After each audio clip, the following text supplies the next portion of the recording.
Premièrement, voilà, pour planter le décor, il faut que je vous explique un peu mon parcours aussi professionnel pour pouvoir comprendre ma démarche aussi de travail.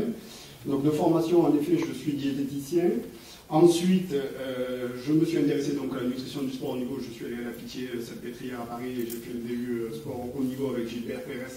Donc j'étais hier à Paris pour le congrès de la Société française de nutrition du sport, dont je suis membre aussi.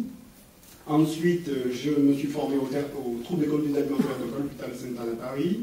De là, j'ai poussé les formations avec tout ce qui est thérapie cognitive et comportementale à la fac de médecine à Montpellier. J'ai été formé sur 2 autres types de thérapies et psychothérapie, donc la thérapie ACT, ce sont des thérapies qui vont engager les patients non pas dans la souffrance, mais qui vont les ramener sur les valeurs de vie, comme j'ai entendu dans l'introduction tout à l'heure que j'ai apprécié, donc revenir sur des valeurs et non pas uniquement sur la focalisation du poids qui est problématique chez le sportif, donc la thérapie ACT.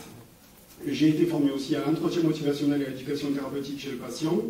Donc ça, ce sont des techniques d'entretien qui permettent de travailler en collaboration avec le patient pour travailler sur cette motivation et l'engagement dans la motivation.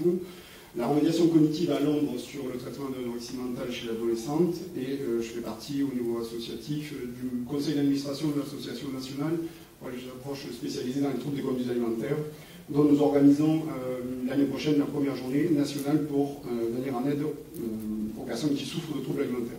2 choses dont je suis fier, j'ai fait partie des 20 experts français pour donner les premières recommandations de la prise en charge de l'anorexie en France avec la Haute Autorité de Santé.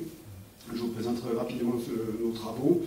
Donc tous les médecins ont dû recevoir les plaquettes de la HAS, la Haute Autorité de Santé, pour pouvoir voir comment on peut travailler avec les patients. Et j'ai représenté aussi la France au 9e Congrès international des troubles des conduites alimentaires à Londres pour ce congrès-là. Je rappelle que mon expérience est principalement basée sur mon expérience personnelle de consultation libérale. J'interviens à partir du mois prochain donc, au niveau de l'apéronie aussi, puisque nous avons développé une unité spécifique pour les troubles des conduites alimentaires